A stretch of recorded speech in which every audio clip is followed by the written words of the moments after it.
I found out my grandson used my name to take out a loan one quiet afternoon, sitting right here in this same chair. It was a Thursday, I remember, because that's when the mailman comes early. I was going through my usual pile, bills, a few catalogs, a church newsletter, when I saw a thick white envelope with my name typed bold on the front. It said, "Notice of delinquent account." I almost laughed at first, thinking it was one of those scams. You know, the kind that says you owe money for something you never bought. But then I saw the bank's logo. My own bank. The same one I've been using for 30 years. My smile faded. I tore the envelope open, and my hands started to shake. Inside was a letter saying I owed over $20,000. $20,000. I thought it had to be some mistake. The letter said I'd taken out a personal loan 6 months ago, but I haven't borrowed a dime in my life. I sat there staring at the page, trying to understand what I was reading. My heart started pounding, and I felt my face get hot. For a moment, I thought maybe someone had stolen my identity. That happens these days, doesn't it? People online, hackers, whatever they call them, using other people's names. But something in me felt heavier, like I already knew who might have done it. My grandson, Eric. He'd been struggling for a while. Lost his job last year. His girlfriend left him. He's only 24, but he's had a hard go. He'd come by a few times asking for help. Little things, gas money, a few hundred for bills. I'd helped when I could. But the last time, when he asked for a few thousand, I told him no. I just couldn't. I live on my pension, and every penny is already stretched thin. He looked so disappointed that day. Angry even, and now, here I was, staring at proof that he'd gone and used my name anyway. I didn't want to believe it at first. I called the bank. The woman on the phone was polite but firm. She confirmed the loan. My name, my address, my social security number, all correct. I asked if she could tell me where the money was deposited. She said it went to an account under the same household. That's when my stomach turned. Eric had stayed with me for a few months earlier this year. He had access to my mail, my papers, my information. I hung up the phone and just sat there for a long time, staring at nothing. The afternoon light was coming in through the window, warm and soft, but I felt cold all over. It's a strange thing, that kind of shock. It doesn't hit you like a punch. It just spreads slowly, like a fog, until it's hard to think straight. I remember whispering out loud, "Why, Eric? Why would you do this to me?" I raised that boy. His mama, my daughter, she had him young, barely 19. She was working 2 jobs back then, so I helped take care of him most days. I was the one who made him breakfast before school, packed his lunch, helped him with homework. I even taught him how to ride a bike out on the old gravel road. He used to look up at me with those big brown eyes and call me Grammy. And now, he'd stolen from me. That night, I couldn't sleep. Every time I closed my eyes, I saw his face. The sweet little boy I used to tuck in at night. The one who made me Mother's Day cards out of notebook paper and crayons. How does a child like that grow into someone who could betray you like this? The next morning, I called him. He answered after a few rings, his voice groggy. I told him about the letter.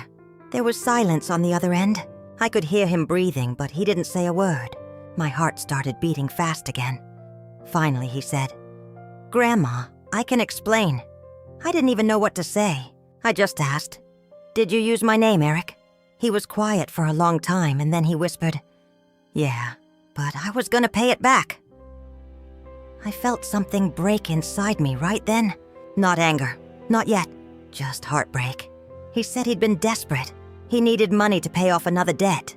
Something with his car or some loan sharks, I'm not sure. He said he didn't want to worry me, so he figured he'd take care of it himself. Using my name was just temporary, he said. He promised he'd fix it before I ever found out. But of course, he didn't. I told him he needed to come over. He said he would. When he showed up later that afternoon, he looked nervous, like a kid caught sneaking cookies. He hugged me, but it felt different, forced. I pulled away and looked him right in the eye. "You took out a loan in my name," I said softly. He nodded, tears welling up. "I didn't know what else to do, Grandma," he said.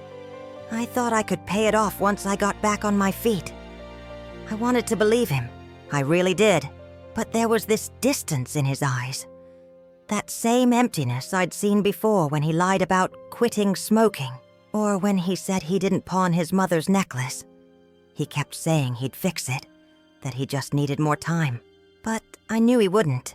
He didn't even have a job. That night after he left, I cried for the first time in a long time. It wasn't just the money. It was what it meant. It meant he saw me not as the woman who raised him, but as someone to use. It meant all the trust, all the love, all the years. They didn't matter when he needed something. I sat at my kitchen table, the same one where I'd taught him how to write his name, and I whispered to myself, I don't know if I can forgive this. The next day, I went to the bank in person. The lady there, her name was Sharon, she was kind. She said I'd have to file a fraud report, but the word fraud felt wrong. Fraud was for strangers, for thieves in the dark. This was my grandson, my own flesh and blood. I asked Sharon if there was any way to handle it quietly, without police or reports. She looked at me with sympathy and said, "Ma'am, if you don't report it, you'll still be responsible for the debt." I remember gripping the edge of the desk. My knees went weak. $20,000. I couldn't pay that, not even close. That night, I didn't sleep again. I kept replaying everything in my head. All the times I told him stories about honesty, about doing the right thing. I remembered his face the day he graduated high school.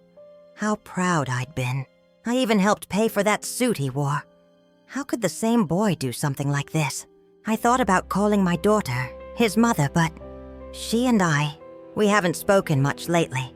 She's got her own life now, and she always says I worry too much. I didn't want to drag her into this.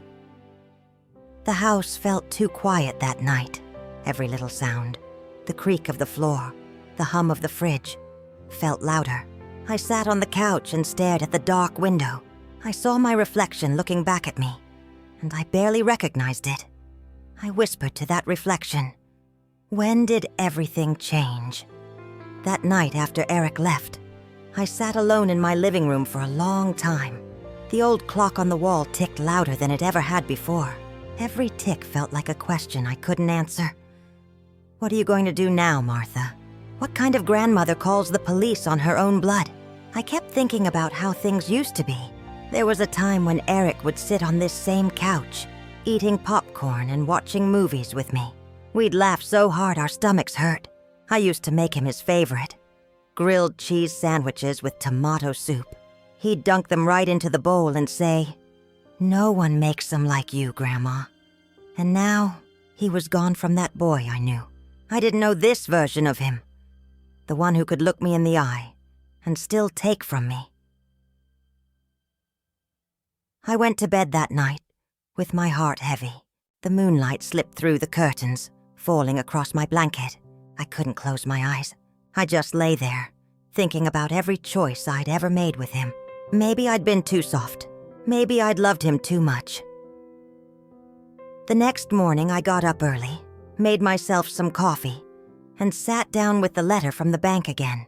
The words looked sharper now, like they were cutting into me. Overdue payment. Immediate attention required. Account holder liable. Each phrase felt like a reminder that I was the fool who trusted too easily.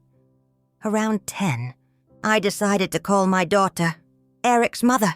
I hadn't wanted to, but I couldn't handle this alone anymore. When she picked up, her voice was chipper, busy sounding like she was in the middle of something. "Mom, everything okay?" she asked. I took a breath. "Not really, honey. It's about Eric." The moment I said his name, her tone changed. "Oh, what now?" I told her everything. About the loan, the letter, the call to the bank. She didn't say much while I was talking. Just the occasional sigh. When I finished, there was a pause. Then she said, "Well, Mom, you shouldn't have left your papers lying around." That hit me like a slap. "Are you saying this is my fault?" I asked quietly. She sighed again. No, I'm just saying you know how he's been struggling. He probably thought he'd pay you back before you found out. Struggling? I said, trying to keep my voice steady. He stole my name, my credit, my peace of mind. She got quiet for a moment, then said, I'll talk to him. And that was it. She hung up. I sat there holding the phone, feeling smaller than I had in years. I'd reached out hoping for comfort, maybe a little help, but instead it felt like I'd just been brushed aside, like my pain was just another inconvenience. That afternoon, I decided to go for a walk. I needed air. The autumn leaves were starting to fall, the street lined with orange and gold. The air was crisp, and the sound of crunching leaves under my shoes reminded me of when Eric used to run ahead of me, kicking piles of them into the air and laughing as I walked. I kept asking myself the same question. What do I do now? If I reported him, he could go to jail. I couldn't bear the thought of that. But if I didn't, I'd lose what little savings I had left. I'd worked my whole life for that money. Long hours as a cashier, saving every dollar, even skipping new shoes some years just to make sure there'd be something for my family when I was gone. Now it might all be gone anyway. When I got home, I sat at my kitchen table and pulled out an old photo album. It's something I hadn't done in years. I flipped through the pages. Birthdays, Christmas mornings. Eric in his little overalls holding a toy truck. My hands started shaking and I felt the tears finally spill over. I whispered, "Where did I go wrong, baby?" Later that week, the bank called again.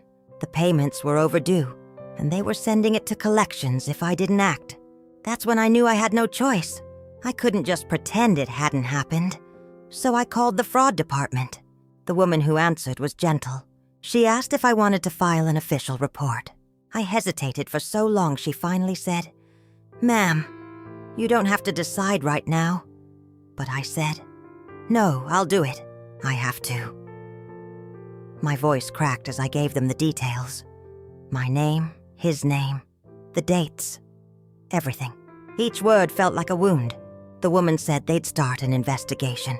I thanked her, hung up, and cried right there at the table. That night, Eric showed up at my door again. He looked angry, not guilty this time. Angry. "Why'd you call the bank, Grandma?" he demanded.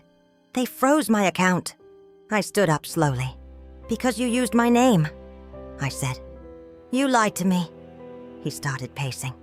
"I told you I'd fix it, but now you've ruined everything. They're saying it's fraud now, Grandma." Do you know what that means for me? I couldn't believe what I was hearing. What it means for you. Eric, what about me? You could have destroyed my credit, my savings, my home. I trusted you. He stopped pacing and glared at me. "You're overreacting. It's just money. Just money." I felt something inside me go cold. "Get out," I said quietly. He froze, then tried to laugh it off. "Come on, Grandma, don't do this." "Get out," I said again. He didn't move, so I pointed to the door. My voice was shaking now, but I didn't care. I said, "Get out of my house." He left without another word. The screen door slammed behind him, and I just stood there, staring at the space where he'd been. My heart was pounding so hard it hurt. That night, I made myself some tea, but it went cold before I could drink it. I sat at the table, staring at the steam fade into the air. I felt like I'd just lost him. Not the boy I raised, but the man he'd become. The next morning, I found his key on my doorstep. No note, no apology, just silence. And that silence followed me everywhere after that. In the kitchen, the living room, the quiet space beside my bed. It's strange how silence can be louder than any noise. It echoes inside you. I thought about calling him again, but every time I picked up the phone, I remembered his words. "It's just money." And I'd put the phone back down. A few weeks passed. The investigation went on. The bank froze everything connected to the loan, and they said it might take months to resolve. I started getting calls from debt collectors anyway. They didn't care about the story. To them, I was just a name on paper who owed money. I learned something in those weeks. When you're older, people don't listen the same way. You tell them your story, and they nod politely. But they've already decided you're just confused or naive. I wasn't confused. I was just heartbroken. Every night I sat in my recliner, the TV on low, and stared at the front door, half hoping, half dreading that he might walk through it again. And sometimes I'd whisper into the quiet, "I still love you, Eric, but I don't know how to forgive you yet." After the shock of that day settled in, I found myself sitting at my kitchen table staring at a pile of letters from the bank. Each one was like a reminder of how quickly trust can turn into trouble. My name was printed neatly on every envelope, Margaret Lane, in that cold, impersonal font. And underneath, the words "Final Notice," "Delinquent Account," and "Legal Action Pending." I used to open mail with a little excitement. Christmas cards, catalogs, birthday letters from old friends. But now, every time I saw that brown window envelope, my heart sank. I'd just sit there for a moment, gripping the edges, afraid to look inside. And every time I did, I felt smaller, more helpless. I'd never owed anyone money before. My late husband, Tom, was careful with everything. He used to joke that we could stretch $1 further than anyone on the block. We paid off our mortgage early, lived within our means, and saved what little we could. That's why all of this, felt like such a betrayal. I remember sitting there trying to make sense of it. How could he do this? I whispered to myself. My grandson, the boy I used to take fishing, the one who'd run around the yard chasing fireflies, had used my name like it meant nothing. The next time I saw him, it was at my daughter's house. She'd invited me for dinner, but I could tell from the start that something was off. Everyone was tense. My daughter kept glancing at me. Her husband avoided eye contact, and Ethan, well, he wouldn't even look up from his plate. After dinner, I took him aside. "Ethan," I said softly, "we need to talk." He froze, hands in his pockets. I could see the guilt written all over him. But he stayed silent. "I got another letter today," I said, "from the bank. They say I owe them over $25,000 in my name, using my social security number." His eyes darted up for a second, then back to the floor. "I didn't mean for it to go this far, Grandma," he mumbled. I felt a wave of sadness wash over me. "Then how far did you mean for it to go?" I asked. He sighed, frustrated. "I was going to pay it back. I just needed to get my business started, and they wouldn't approve me. I didn't think it would hurt anything. I thought I could fix it before you even knew." "Before I knew?" I said, trying to steady my voice. "Ethan, they're calling me every day. They're threatening to take my home. How could you think I wouldn't find out?" He didn't answer, just looked away, his jaw tight. And that silence, that stubborn, guilty silence, was worse than anything he could have said. I went home that night and sat in my living room long after the sun went down.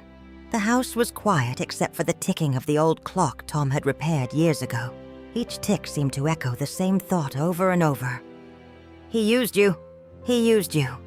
I kept wondering if I'd failed him somehow. Maybe I'd spoiled him. Maybe I'd made it too easy for him to ask and get what he wanted. But this wasn't asking. This was stealing. From me. From the woman who'd been there for him his whole life. The next morning, I called the bank. The woman on the other end was polite but firm. "Ma'am," she said, "we understand your situation, but the loan was taken in your name. Unless you can prove fraud, you're legally responsible." "Fraud?" I asked. "You mean I'd have to press charges?" "Yes," she said, her tone softening. "That would be one way to clear your name. Press charges. Against my own grandson." The thought made me sick. I sat there holding the phone long after the call ended, staring at the pattern on my kitchen table. The wood grain looked like waves, swirling and twisting, and for a moment I felt like I was drowning in them. Over the next few days, I tried to talk to Ethan again, but he stopped answering my calls. My daughter said he was busy, but I knew that was her way of protecting him. It broke my heart, Not just what he did, but how the rest of the family closed ranks around him, like I was the one causing trouble by not letting it go. At church that Sunday, I could barely concentrate. The pastor talked about forgiveness, about grace, about loving even when it hurts. I tried to take those words in, but they tangled inside me. Forgiveness. I wanted to believe in it, but I also wanted my grandson to understand what he'd done, not just to my credit, but to my heart. One afternoon, I found myself digging through an old photo album. There was Ethan at 5 years old, sitting on Tom's shoulders at the county fair, another of him holding up a fish he'd caught at the lake. That proud grin stretching from ear to ear, and then one of him at graduation standing next to me in his cap and gown. Looking at those pictures, I started crying, quietly, at first, then deeper. It wasn't just about the money anymore. It was about the loss of something far more precious, trust. That night, I couldn't sleep. The house felt emptier than it had in years. I made a decision, one that tore at me even as I made it. I called the bank back and said, "Send me the paperwork. I'll start the process." The woman on the other end paused. "You mean to report the fraud?" I hesitated. "Yes, I have to clear my name. I don't want to, but I can't live like this." When I hung up, I sat in silence for a long time. Outside, the crickets were singing, and the moonlight spilled through the curtains, soft and silver. I thought about how strange life is, how it takes a lifetime to build something as delicate as trust, and just one bad choice to shatter it. And I thought about Ethan, my sweet boy, who once used to run into my arms every time he scraped his knee. Somewhere along the way, that boy had grown into a man who thought it was okay to use my name like it was just another tool. It broke my heart, but somewhere deep down, a quiet, steady voice whispered back, "You can love someone and still say no. You can forgive without letting them hurt you again." And that's when I realized maybe this wasn't just about loss. Maybe it was about learning where to draw the line, even with the people you love most. The days that followed felt heavy, not with anger, but with a quiet kind of sadness that never really went away. Every morning I'd wake up, make myself a cup of tea, and stare out the window at the old maple tree in my front yard. The leaves had started to fall by then, blanketing the ground in gold and brown. They reminded me of time, how it slips away so quietly, how it changes everything without asking for permission. The papers from the bank arrived that week, a thick envelope, heavier than it should have been. I sat at the table for nearly an hour before I could bring myself to open it. When I finally did, my hands trembled. I read every word carefully. Identity theft, affidavit. Proof of residence, affidavit of fraud. Words that sounded so cold, so official. Words that now had my family's name tangled up in them. I filled out the forms as best as I could. Each line I wrote felt like a betrayal of my own heart. When it asked for the name of the person responsible, I hesitated. The pen hovered above the paper for a long time before I finally wrote it. Ethan Lane, my grandson. I sat back, staring at the name, and the tears came. Not loud, not dramatic, just soft, tired tears. The kind you cry when something inside you breaks quietly. Later that day, I called my daughter. She answered on the second ring. "Hey, Mom," she said, her voice cautious, as if she already knew what the call was about. "I had to do it," I said softly. "I had to sign the papers." There was silence on the line. Then, a long sigh. "Mom, please don't," she said. "He's young. He made a mistake.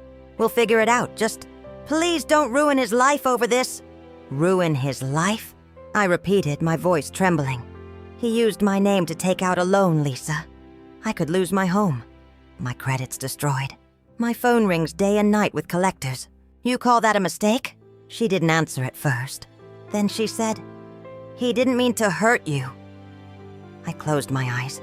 "Intent doesn't erase the damage," I whispered. "You raised him better than this?" "I did," she said, her voice breaking a little. "But he's lost right now. He thought he could fix it before it got this bad. He's ashamed, Mom. I took a deep breath. He should be, but that doesn't change what he did. When I hung up, I felt like I'd aged 10 years in one phone call.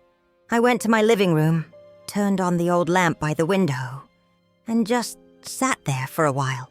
The room was so quiet I could hear the faint hum of the refrigerator, the ticking of the clock on the wall, and the sound of my own breathing. The next morning, there was a knock on my door. It was Ethan. He looked different. Tired, unshaven, eyes red like he hadn't slept in days. He stood there on the porch, hands shoved in his jacket pockets, looking smaller than I remembered. "Grandma," he said, his voice low. "Can I come in?" I stepped aside and nodded. He sat at the table, the same one where I'd filled out those papers the day before. For a long moment, neither of us said a word. Finally, he spoke. "Mom told me what you did," he said. "About the fraud report." I nodded slowly. "I didn't want to," I said, "but I had to." He looked at me, eyes glassy. "You're really going to send me to jail?" That hit me hard, right in the chest. "Ethan," I said softly, "I'm not the one who sent you anywhere. You made choices. Choices that have consequences." He swallowed hard and nodded. I know I messed up. I didn't think it would get this bad." I looked at him. Really looked. The boy who used to run barefoot through my garden chasing the dog now looked like a man who had lost his way. "Why didn't you come to me?" I asked. "If you needed money, if you needed help, why didn't you just ask?" "Because I didn't want you to see me fail," he said, voice breaking. "You've always believed in me. I couldn't stand to see the look in your eyes if you knew I couldn't make it on my own." My throat tightened. "And what do you see in my eyes now?"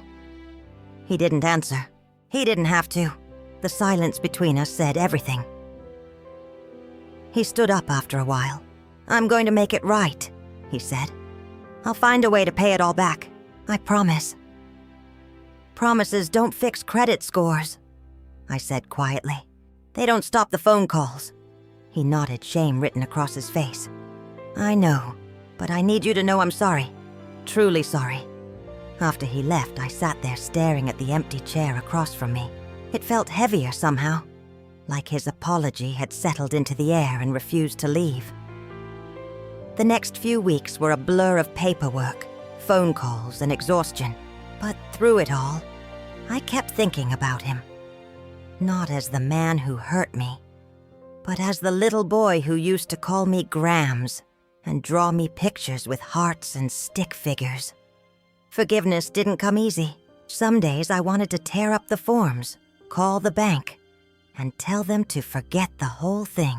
Other days I was angry enough to want him to face every consequence.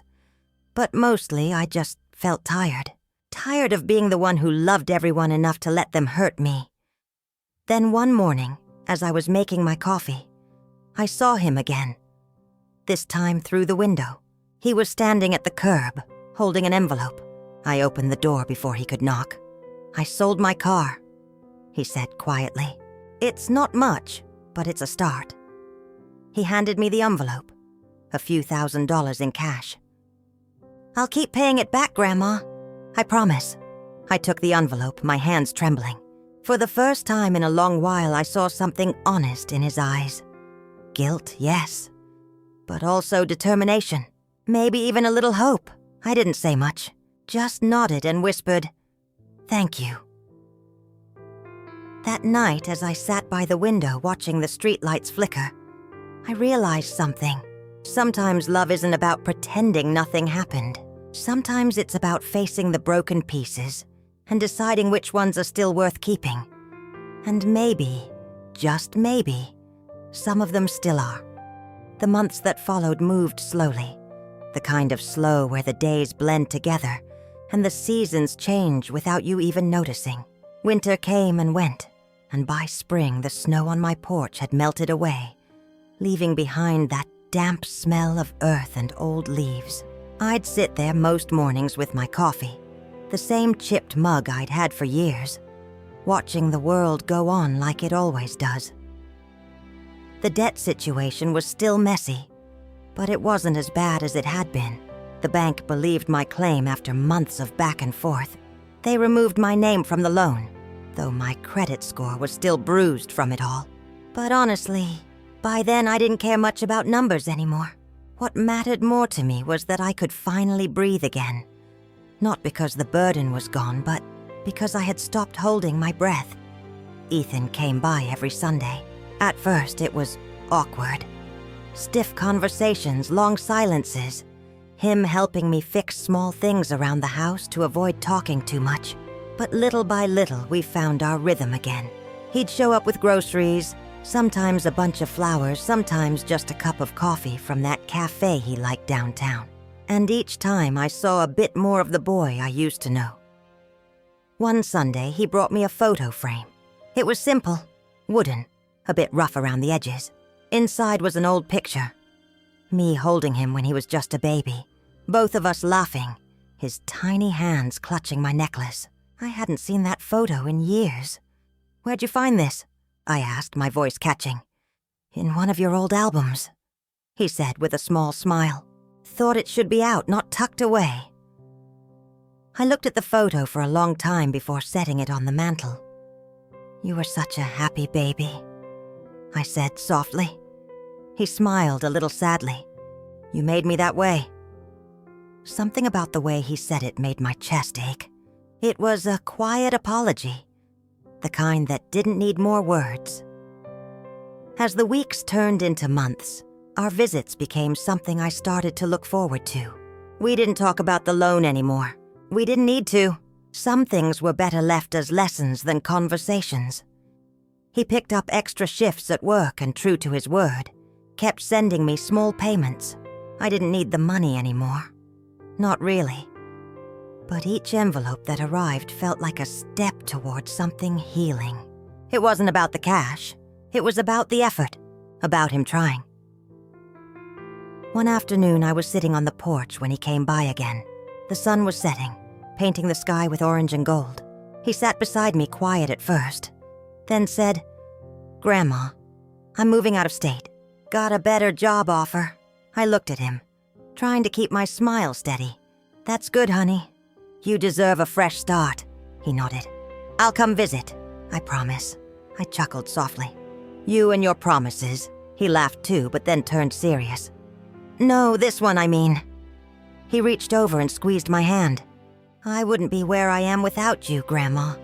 I'll never forget that." I felt my throat tighten, but I managed to say, "You just make sure you live a life you're proud of. That's all I want." He hugged me before leaving that evening. A long, real hug, the kind that says everything words can't. And as I watched him walk down the path toward his car, I thought about how life has this strange way of breaking you and mending you at the same time.